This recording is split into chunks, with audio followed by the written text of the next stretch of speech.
गुरुर्ब्रह्मा गुरुर्विष्णु गुरुर्देवो महेश्वरा गुरुर्साक्षात् परब्रह्म तस्मै श्री गुरुवे नमः। श्री आदि गुरुवे नमः। जुगाद गुरुवे नमः।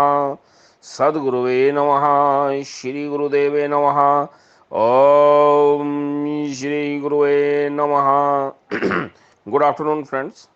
आज हम आपके साथ एक शॉर्ट स्टोरी शेयर करने जा रहे हैं।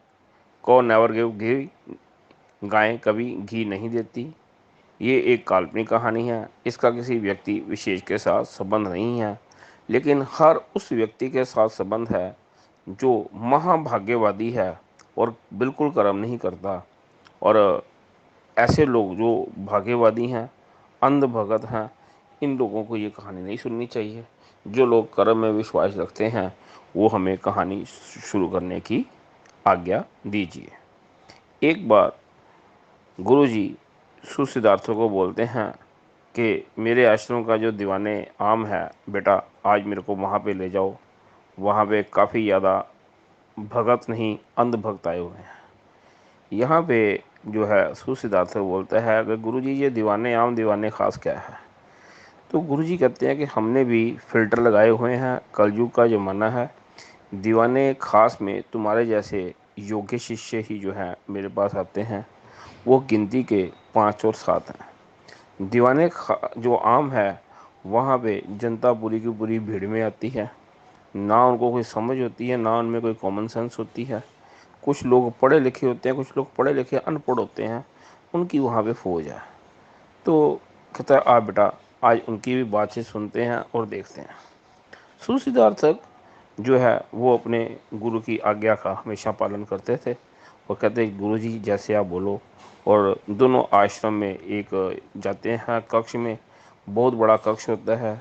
वहाँ पे सैकड़ों लोग जो हैं वो बैठे होते हैं। गुरु जी जो है जाके वहाँ पे अपनी गद्दी पे बैठ जाते हैं। सुसिद्धार्थक उनके पास नीचे ज़मीन पे बैठ जाता है। वो वहाँ पे बैठे हुए हैं और स्टेप बाय स्टेप जो है लोग उनके पास आना शुरू कर देते हैं। सबसे पहले एक बंदा आता है, कहता जी मेरा नाम पीतू मात्रे है। कहते हाँ जी पीतू मात्रे। कहता जी मेरा एक बहुत बड़ा खेत है। कहते ठीक है जी। कहते मैं हमेशा आपके आश्रम का जल लेके खेत पे छिड़क देता हूँ। वहाँ पे हर रोज़ 9 बार हनुमान चालीसा भी पढ़ता हूँ। लेकिन मेरे खेत में खेती नहीं होती। अड़ोसी पड़ोसी के जो खेत हैं वहाँ पे उनकी खेती हो जाती है, तो मेरे खेत में खेती बिल्कुल नहीं होती। तो आप मेरे को कोई ऐसा जल दो या अपने जल में और ताकत दो, क्या हनुमान चालीसा मैं 9 बार की बजाय 27 बार बोलूँ। गुरु जी बोलते हैं पीतू मात्रे एक लाइन में जाके खड़ा हो जा। वो कहता जी लाइन तो कहाँ है। कहता तेरे से लाइन शुरू होएगी। दूसरा एक स्त्री आती है, उसका नाम होता है आज्ञा देवी। आज्ञा देवी कहती है कि देखो जी ऐसे है कि यहाँ पे आपके मशहूर है कि आप एक ना आम का फल देते हो। जिस घर में आप आम का फल देते हो उस घर में अगर संतान नहीं भी हो तो संतान हो जाती है। मेरा बेटा जो है उसकी शादी को आज 7 साल हो गए हैं। मैं आपसे कम से कम 12 बार आम ले गई हूँ, लेकिन जो मेरा बेटा है उसके घर संतान नहीं हो रही। इसका क्या रीज़न है। गुरुजी उसको बोलते हैं कि तुम्हारा बेटा कहाँ पे है। कहता है मेरा बेटा जो है वो विदेश में है। गुरुजी बोलते हैं तुम्हारी बहू जो है क्या उसके साथ है। कहती नहीं, वो तो पिछले 5 साल से हमारे साथ रह रही है। कहते आज्ञा देवी आप भी पीतू मात्रा के साथ जाके खड़ी हो जाओ। कहते ठीक है जी जैसे आप बोलो। अब तीसरा बंदा आता है, उसका नाम होता है चीतू। चीतू कहता है गुरुजी। कहता है हाँ जी। कहता है मैं आपको प्रणाम करता हूँ। कहता है बेटे ठीक है मैं तुम्हें आशीर्वाद देता हूँ। प्रणाम का जवाब हमेशा आशीर्वाद होता है। तो कहता है जी ऐसे है कि मेरे पिताजी जो है वो बहुत बड़े जो थे, उनको क्या कहते हैं नाव चलानी आती थी और लोगों को नाव के एक किनारे से दूसरे किनारे ले जाते थे। कहते हाँ फिर। कहते अब क्या हुआ है कि मेरे पिताजी गुजर गए हैं और मैं जो है हमारी नाव जो है पता नहीं उस पर कौन सा जादू टोना हो गया है। मैं रोज़ जाता हूँ नदी के किनारे और नाव को बोलता हूँ, नाव नाव मुझे दूसरे किनारे ले जाओ, लेकिन नाव मुझे दूसरे किनारे नहीं लेके जाती। मेरे को अपने पापा पे भी गुस्सा आता है, कैसी नाव है। मेरे को लगता है कि शायद पापा जो हैं उनको जो है नाव लाइक करती थी, मेरे को मेरे ग्रह नाव के साथ मिलते जुलते नहीं हैं। तो यहाँ पे जो है चीतू को भी गुरुजी कहते हैं कि बेटा तू भी इस लाइन में लग जा। उसके बाद एक और पर्सन उठता है, कहता है जी मेरा नाम जो है पीताम्बर है। कहते हैं हाँ जी पीताम्बर जी। कहते हैं जी आपके आश्रम से मेरे को कुछ आयुर्वेदिक मेडिसिन मिलती हैं, तो आयुर्वेदिक मेडिसिन मिलने से जो है लोगों को फ़र्क पड़ जाता है, मेरे को कोई फ़र्क नहीं पड़ा। मैं यही पूछना चाहता हूँ कि आपके पास इतनी सिद्ध जो है योगियों की मेडिसिन है, लेकिन मेरे को उस मेडिसिन का कोई असर नहीं हुआ। गुरु जी उसको बोलते हैं कि तूने वो मेडिसिन क्या की। कहता जी मैंने मेडिसिन जाके अपने घर में छोटा सा मंदिर बना है वहाँ पे मैंने रख दी। कहते क्या उसको तुमने खाया। कहते नहीं मैंने खाया नहीं है। कहते तू भी यहाँ पे लाइन में खड़ा हो जा।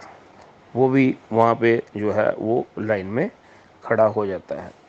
अब गुरु जी से ऐसे ही कई लोग जो हैं कई तरह के क्वेश्चंस जो हैं वो पूछ रहे हैं, गुरु जी उनके जो है आंसर्स जो हैं वो देते हैं, लेकिन उनको लाइन में खड़ा करते जाते हैं। एंड में गुरु जी का एक शिष्य होता है, कहता है जी मेरा नाम गोप जी है। कहते हैं हाँ जी गोप जी। कहते गुरु जी ऐसे है कि मैंने गाय खरीदी थी। कहते हाँ। कहते मैंने जो गाय खरीदी थी तो वो गाय जो है वो घी नहीं देती। और गोप जी से पहले दो पर्सन और आते हैं। एक होता है चतुर। कहता जी मैंने एमबीए गोल्ड मेडलिस्ट हूँ, मेरे को जो है मैंने कहीं जॉब ज्वाइन की, आजकल कोविड के कारण उन्होंने मेरे को 50% सैलरी दे रही है, मेरी 50% सैलरी काट रहे हैं। तो यहाँ पे गुरुजी बोलते हैं कि तूने क्या किया। कहता मैंने एमबीए गोल्ड मेडलिस्ट हूँ। किस में। कहता मार्केटिंग में। कहता यार और तू अभी भी जॉब कर रहा है। कहते हैं हाँ जी। कहते बेटा तू भी लाइन में लग।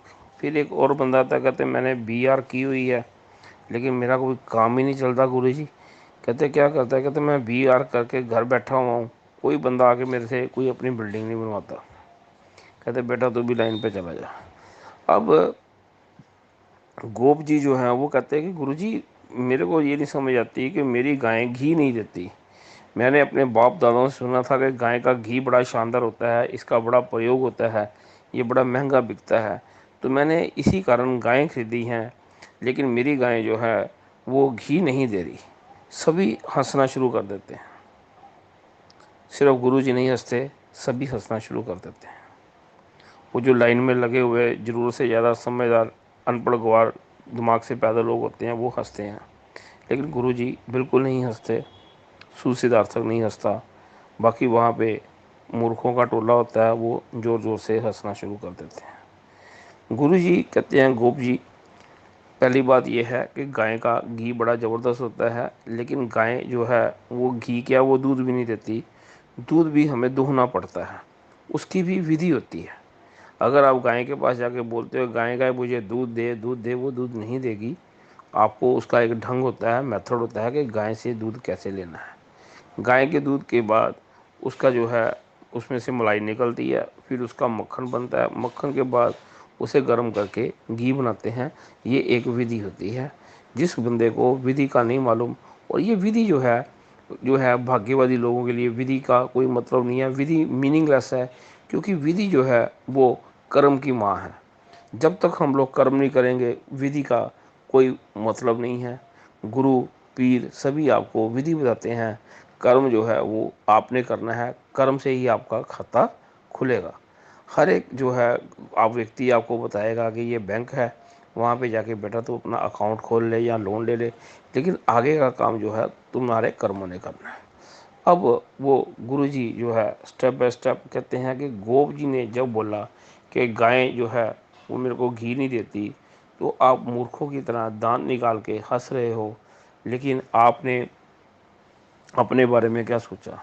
पीतू मात्रे को बोलते हैं कि तुम जो है यहाँ पे एक व्यक्ति गुरुजी बोलते हैं मेरे पास आता है कि मेरा जो खेत है उस पे मैं रोज़ आपका यहाँ पे जल लेके जाता हूँ, और उसका छिड़काव करता हूँ और हनुमान चालीसा बोलता हूँ। गुरु जी बोलते हैं कि बेटा जब तक तू खेत में कोई बीज नहीं बोएगा, खेत को जोतेगा नहीं, तो तब तक क्या है, क्या उसमें फसल उगेगी। और कहते फिर आपके जल का और नाम का महात्म क्या, कहते हैं जल और नाम का महात्म, कहते यही सबसे बड़ा जो है भारतवर्ष का सबसे बड़ा जो है एक भोले वाले लोगों के साथ जो है एक बहुत बड़ा द्रोह हुआ है। उन्हें हम लोगों ने भाग्यवादी बना दिया है।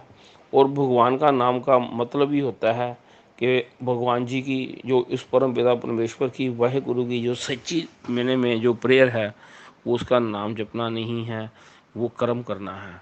और जब हम लोग कर्म जो है करना छोड़ देते हैं और भाग्य के ऊपर यकीन करते हैं, तो ये जितने भी लोग अपनी बातचीत कर रहे हैं, कोई कहता है कि मेरा जो खेत है वो उस पर मैंने आपका जल छिड़का है, वहाँ पे फसल नहीं होनी। लॉ ऑफ नेचर भगवान ने बनाए हैं, उस नियमों को जब तक तुम नहीं समझोगे तब तक कोई फ़ायदा नहीं होगा। तुम्हारे पास गाड़ी जितनी मर्जी बड़ी हो, लेकिन अगर तुम्हें रूल्स ऑफ रोड नहीं आते तो हर दूसरे दिन तुम्हारा एक्सीडेंट होगा। गुरुजी बोलते हैं दूसरा, ये एक आज्ञा देवी आई हैं, ये बोलती हैं कि इनका बेटा 7 साल से विदेश में है, उनकी बहू 5 साल से इनके पास हैं। तो यहाँ पे मेरे जो है आम देने से क्या इनके घर बच्चा होगा। आम देने का मतलब होता है कि जो है मेल पर्सन में पोटेंसी लेवल बढ़े और जो फीमेल है उसकी फर्टिलिटी बढ़े। लेकिन जब लॉ ऑफ बायोलॉजी भी चलेंगे, अगर इनका बेटा जो है वो वहाँ पे कीर्तन करता रहे और जो है इनकी बहू यहाँ पे कीर्तन करता रहे, तो ये 100 साल में भी इनके घर में बेबी नहीं होगा। वहाँ पे लॉ ऑफ बायोलॉजी है, उनको हमें फॉलो करना पड़ेगा। तो यहाँ पे गुरुजी बोलते हैं कि जब कॉमन सेंस की कमी होती है तो दिक्कत आती है। तीसरा पर्सन ये बोल रहा है कि इसने अगर एमबीए की है, अगर इसने एमबीए की है तो मास्टर ऑफ बिजनेस एडमिनिस्ट्रेशन में बंदे को बिजनेस कैसे करना है उसका पता है। फैक्टर ऑफ प्रोडक्शन जो है उसमें हमें मालूम है, लेबर जो है उसको वेजेस मिलती है, और जो हमारी कैपिटल होती है उसको इंटरेस्ट मिलता है, जो हमारी बिल्डिंग होती है उसको रेंट मिलता है, एंटरप्रेन्योर को प्रॉफिट मिलते हैं। अगर ये वेजेस ले रहा है इसका मतलब ये लेबर क्लास का बंदा है, ये सारी ज़िंदगी लोगों के जूते साफ करता रहेगा और इसका कुछ नहीं बनने वाला। ये एमबीए की डिग्री पे बंदा ये लानत है। अगर इसमें दम हो, आज इंडिया में एंटरप्रेन्योरशिप की वैल्यू है और जो न्यूली स्टार्टअप बिजनेस हैं वो काफ़ी ज़्यादा ग्रो कर रहे हैं, काफ़ी ज़्यादा राइज कर रहे हैं। अब उसके बाद वो बोलते हैं कि इस बंदे ने बीआर की हुई है, बैचलर ऑफ आर्किटेक्ट है। अगर ये घर में बैठा रहेगा तो लोगों को सपना नहीं आएगा, इसको अपना ऑफिस खोलना चाहिए, इसको लोगों के साथ मिलना चाहिए, अपना नेटवर्क बनाना चाहिए। अगर ये बोलेगा कि मैं घर में बैठ के कीर्तन करता हूँ तो मेरे पास काम आएगा, तो ऐसा जो है वो कभी नहीं होता। वही बात आ जाएगी जैसे गोभी ने बोला है कि मेरी गाय जो है वो मेरे को घी नहीं देती। तो जितना भी आपके पास जो आपकी क्वालिटीज़ हैं, जो आपकी क्वालिफ़िकेशन है, आप उनको अगर अच्छे ढंग से नहीं क्या करते हो, उसका इस्तेमाल करते हो, तो गायें हमेशा याद रखना कभी घी नहीं देती। और भाग्यवादी लोग जो होते हैं, गुरुजी आगे बोलते हैं कि मैं तुम्हें एक छोटी सी स्टोरी सुनाता हूँ। एक गांव में एक औरत थी, उसका नाम था भाग्य देवी। वो बुजुर्ग औरत थी। उसका बेटा था करम सिंह। करम सिंह बहुत जवान था, बड़ा हिम्मती था, बिल्कुल आलसी आलसी नहीं था, और वो कर्म में विश्वास रखता था। गरीबी उनके घर में थी। आज्ञा देवी के पति जो थे वो नहीं थे, और वो बहुत बुजुर्ग थी। और उसका बेटा जो था लोगों के खेतों में काम करता था। लोग उसे खेतों में काम इसलिए देते थे क्योंकि उसका पिता एक अच्छा आदमी था। तो लोग बोलते थे इसका ये बाप अच्छे बाप का उसकी संतान है, इसको काम दिया जाए। लेकिन काम वो करता था, नाम पिता के नाम के कारण उसे काम मिलता था। लेकिन जब वो काम करता था तो उसके काम से खुश होते थे लोग। और धीरे धीरे उसने क्या किया, उसकी गरीबी का नाश हो जाता है। वो धीरे धीरे खेतों में काम करता करता कई खेतों का मालिक बन जाता है। गुरुजी कहते हैं कहानी यहाँ पे ख़त्म हुई। गुरुजी कहते हैं कि जो मैं कहानी सुना रहा हूँ इसमें जो बुजुर्ग औरत है उसका नाम भाग्य देवी है। एक्चुअल में भाग्य देवी कुछ नहीं है, वो भाग्य की देवी है। और जो कर्म सिंह है, कर्म सिंह कुछ नहीं है, वो कर्म जो है कर्म पर जो है एक कर्म का देवता है। यहाँ पे गुरुजी बोलते हैं भाग्य देवी बूढ़ी का मतलब है ये ओल्ड अप्रोच हो चुकी है, ऑर्थोडॉक्स अप्रोच हो गई है। हमारी किस्मत में जो होगा हमें मिलेगा। गुरुजी कहते हैं किस्मत का एक अपना लिमिट है। लेकिन कर्म के साथ हम लोग चीज़ें जो है उसे बदल सकते हैं। जब हम लोग कर्म प्रधान नहीं होंगे तो वही बात है कि जैसे आज्ञा देवी जो बोलती है कि उनका बेटा जो है 7 साल से विदेश में है, बेटी बहू उनकी 5 साल यहाँ पे है, उनके घर बेबी नहीं होता, तो मैं आपके आम ले गई हूँ। गुरुजी बोलते हैं आम का अचार बनाए तो बेटर है, उससे कभी भी उनके घर में बेबी नहीं होगा। क्योंकि गुरुजी बोलते हैं एक बात हमेशा हमें याद रखनी चाहिए, आप जितने मर्जी नग पहन लो ये बहुत बड़ी मूर्खता होगी कि सिर्फ नग पहनने से मेरा जो है भाग्य बदलेगा।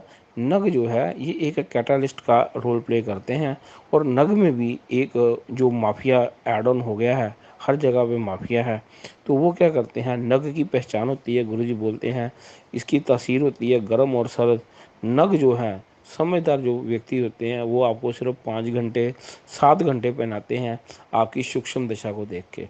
लेकिन मूर्ख लोग नग जो है वो ये जो है 10-10 साल 15-15 साल पहने रखते हैं, इसका कोई भी फायदा नहीं होता। आगे गुरुजी बोलते हैं एक होता है प्लेसिबो इफेक्ट्स होते हैं। तो प्लेसिबो इफेक्ट्स में एक्चुअल में बंदे को एक धारणा बन जाती है कि नग पहनने से मेरे को असर आएगा, इस मंदिर में मत्था टेकने से मेरे घर में बेबी होगा, बेबी कीर्तन करने से थोड़ी हो जाएगा। इसको आप समझें, और ये चीज़ें जो हैं अगर आप इसकी डेप्थ में जाना शुरू करोगे तो आपको बहुत कुछ मिलेगा। गुरुजी बोलते हैं जो कहानी में हमने बताया है कि ओल्ड जो लेडी है वो कौन है, वो भाग्य है। अगर आप भाग्य के ऊपर विश्वास करोगे तो वो ऑर्थोडॉक्स अप्रोच होगी, लेकिन कर्म जो यंग है यानी कि आज की जनरेशन कर्म में बिलीव करेगी तो बढ़िया है। अब गुरुजी बोलते हैं हमारी भी ड्यूटी बनती है कि हम अपने यंगस्टर्स को भाग्यवादी बनाने के बजाय उन्हें कर्म की थ्योरी बताएं। नो डाउट अपनी परंपराओं को बताना जरूरी है, लेकिन अपनी परंपराओं को रेक्टिफाई करने का भी अब ये टाइम है। गुरुजी सभी को बोलते हैं कि बेटा जब तक आप कर्म के सिद्धांत को नहीं समझोगे, कर्म के सिद्धांत को समझना ही अध्यात्म है। जब तक जैसे गुरु नानक देव जी ने करतारपुर में जाके खेती की, जब गुरु नानक देव जो मालक हैं वो जो हैं जो मालक हैं इस दुनिया के, वो खेती क्यों कर रहे हैं, वो खेती कर रहे हैं उसका अर्थ है कि वो आपको किर्त की कमाई बता रहे हैं। किर्त जो है कर्म जो है उसी को हम लोग किर्त बोलते हैं। तो कर्म जो है कर्म प्रधान इस संसार में भाग्यवादी लोग जो हैं वो एक भिखारी से ज़्यादा नहीं होंगे। गुरुजी ये बोलते हैं चाहे मेरे आश्रम में आओ, चाहे मेरे आश्रम में अंध भक्तों की फौज की मेरे को कोई ज़रूरत नहीं है। जो मूर्ख लोग गोप जी की तरह समझते हैं कि उनकी गाय जो है घी देगी, तो ये कभी भी पॉसिबल नहीं है।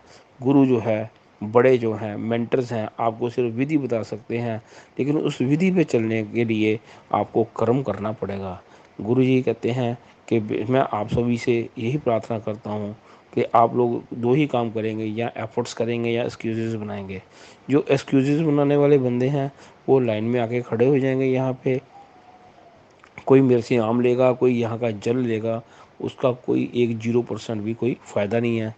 जब तक कि आप अपने कर्म करो और अपने कर्मों में शुद्धि लाओ, मार्गदर्शन लीजिए, आपको बढ़िया होगा। गुरु जी कहते हैं अगर कोई योगा का गुरु है, आप डेली उसको जगह प्रणाम करते हो, आधा घंटा उसके नाम की माला करते हो, आपको कभी भी फिजिकल फिटनेस नहीं आएगी। लेकिन अगर आप योगा के गुरु के बताए हुए आसनों का इस्तेमाल करते हो, प्राणायामों का इस्तेमाल करते हो, तो अगर उसके आप जाप नहीं भी करते, उसको प्रणाम नहीं भी करते, फिर भी आप देखते हो उसके बताए हुए जो योग हैं और उसके जो नियम है उसका पालन करोगे, तो आपकी बॉडी भी अच्छी होएगी, माइंड भी अच्छा होगा। बॉडी माइंड एंड सोल जो है उसकी बड़ी शानदार ट्यूनिंग हो जाएगी। गुरु जी बोलते हैं अगर कोई बंदा मेरे से मेडिसिन लेके जाके मंदिर में रखेगा, हमारे पास सिद्धों की मेडिसिन है, लेकिन क्या है कहते अगर हकीम लुकमान की भी मेडिसिन अगर बंदे ने खाई नहीं, उसे मंदिर में रख दिया अपने घर के, तो क्या उससे वो ठीक होगा। यहाँ पे गुरुजी सभी को आशीर्वाद देते हैं कि बच्चों आप एक मूर्खतापूर्वक जो कपड़ा है जिसका नाम भाग्यवादी है उससे आप हट जाइए। गुरुजी आगे बोलते हैं आपने इज़राइल का नाम सुना होगा, इज़राइल जो है क्या वो भाग्यवादी कंट्री है, इसको आप समझिए। दूसरी तरफ अध्यात्म में तिब्बत बहुत आगे है, लेकिन तिब्बत जो है कब से जो है चाइना के वो एक दास बना हुआ है। हमें इस चीज़ को समझना चाहिए, जब तक हम कर्म नहीं करेंगे तब तक जो है लोग हमें जो है अपना जो है गुलाम बना के रखेंगे। लेकिन अगर हम लोग कर्म बने करेंगे तो इज़राइल एक छोटी सी कंट्री होती हुए भी अपना पूरे का पूरा दमखम रखता है। कितनी मिडिल ईस्ट में कंट्रीज़ हैं जो उसके साथ पंगा नहीं ले सकती। गुरु जी बोलते हैं कि हमें जो है इस चीज़ को समझना चाहिए। जो आज का मेरा प्रवचन है वो वही है कि मेरे आश्रम में आने की ज़रूरत नहीं है, मेरी घर में फ़ोटो लगाने की ज़रूरत नहीं है, गुरु पूर्णिमा पे आके 2-2 घंटे कीर्तन करने की ज़रूरत नहीं है। अगर आप लोग कॉमन सेंस को यूज़ करते हो और ईश्वर को मानने से पहले ईश्वर सत्ता के नियम को समझते हो, और ईश्वर जो है उसकी जो सतह है वो यूनिवर्स एक्सपैंड कर रहा है, और एक्सपेंशन विदाउट कर्म कभी नहीं होती। तो गुरु जी यहाँ पे बोलते हैं, आज से मैं तुम्हें जो मंत्र दे रहा हूँ, कोई मेरे मंत्र के नाम की जाप ना करो, लेकिन एक बात याद रखो, अगर आप अपने कर्म शुद्ध करते हो तो उससे क्या होगा, आपका भला होगा। मेरे आश्रम में आके जो है मेरे स्पर्श को साफ करने की बजाय अपने मन को साफ करो, अपने घर की सेवा करो। यहाँ पे आके आप लोग मेरे जो है लंगर की सेवा करती हो, लेकिन क्या घर में बैठी हुई सास की आपने सेवा की? अगर आप इन चीज़ों का ध्यान रखोगे तो ईश्वर की आप पे ऊपर कृपा हो गई। अदरवाइज वही बात है, जैसे जो बोट वाला लड़का था जिसके फादर ने उसे बोट तो दे दी, लेकिन उसे ये अकल नहीं दी कि बोट जो है जब तक चप्पू नहीं चलाओगे, कर्म नहीं करोगे, एक किनारे से दूसरे किनारे बोट नहीं जाएगी। तो इसको हमें समझना चाहिए। और उसके बाद गुरुजी सबको आशीर्वाद देते हैं और पतासे भी देते हैं। तो यहाँ पे पतासे उनको दिए जाते हैं जिनको अकल नहीं थी, वो आशीर्वाद की वैल्यू नहीं समझते। कहानी यहाँ पे ख़त्म हो जाती है। होपिंग ये स्टोरी जो है किसी भाई बहन को समझ आए या ना आए, ये हर एक का अपना कप फुटी है। लेकिन एक बात हमेशा याद रखना, जो गाय होती है वो घी नहीं देती, घी छोड़ के दूध नहीं देती, वो भी धोना पड़ता है। जब तक इस चीज़ को अगर तो हम नहीं समझेंगे और कर्म की थ्योरी को नहीं समझेंगे और हम लोग सुपरस्टिशन में बिलीव करेंगे, in the name of astrology, in the name of vastu, in the name of tantra, तो ये समझो हमें मूर्ख बनाने के पिंजरे हैं। लेकिन अगर हम लोग समझते हैं, सही बंदे के पास जाते हैं, तो वो हमारा सही मार्गदर्शन करता है। Thank you very much. जिंदे वास्ते रहो।